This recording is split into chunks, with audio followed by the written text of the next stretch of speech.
भगवान उन्हें कभी नहीं मिलते जो अकेले राम की पूजा करते हैं या अकेले सीता की पूजा करते हैं। इसलिए अकेले मंदिर में कभी भगवान ना दिखेंगे, जब दिखेंगे तो सीता के सहित राम दिखाई पड़ेंगे। इसलिए युगल उपासना होनी चाहिए। यदि आप अकेले सीता की उपासना करेंगे तो रावण अकेले सीता को लेकर गया, नाश हो गया। अकेले राम को चाहा शूर्पणखा ने, उसका भी गति देख लो।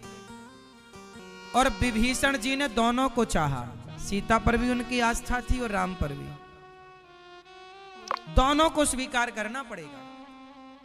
अकेले कृष्ण नहीं और अकेली राधा नहीं, राधा सहित कृष्ण। कृष्ण उपासना। अकेले लक्ष्मी का वाहन तो उल्लू है। लक्ष्मी जी नारायण के संग आती हैं तो लक्ष्मी जी का वाहन बदल जाता है।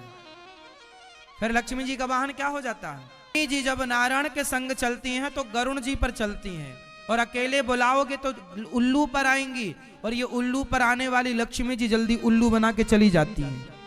अकेले लक्ष्मी जी को बुलाते हो इसलिए उल्लू बना देती हैं मैया। नारायण के संग पूजा किया करो, अकेले लक्ष्मी जी की पूजा नहीं। अब आप लोग ये सवाल कर सकते हैं कि महाराज जी हमारे घर में गोपाल जी हैं तो क्या राधा जी लाना जरूरी है? तो आपको एक बात बताएं, गोपाल जी के हृदय में ही राधा रानी का वास होता है। लक्ष्मी जी भगवान के कहां विराजती हैं? आपने कभी गोपाल जी के छाती पर देखा होगा, एक पांव का निशान है। गोपाल जी के ध्यान से देखना आप, कभी छाती पर पांव का निशान होता है, चरण, वो चरण भृगु जी का है। और जहां चरण का निशान है वहीं भगवान के हृदय में ही सदा लक्ष्मी जी का वास होता है। तो भगवान के हृदय में ही लक्ष्मी का वास माना गया, कृष्ण जी के हृदय में राधा जी का वास। जी और राधा जी मतलब युगल उपासना।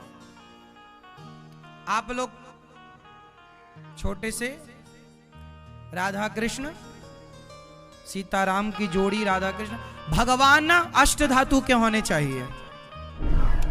जो घर में पूजा के लिए हैं वो कौन सी धातु के होने चाहिए? आजकल तो मैया प्लास्टिक के गोपाल जी ले आती है। गोपाल जी धातु के होने चाहिए और अष्ट धातु के होने चाहिए, और उनकी रोज सेवा पूजा हो इस भाव से कि भगवान है।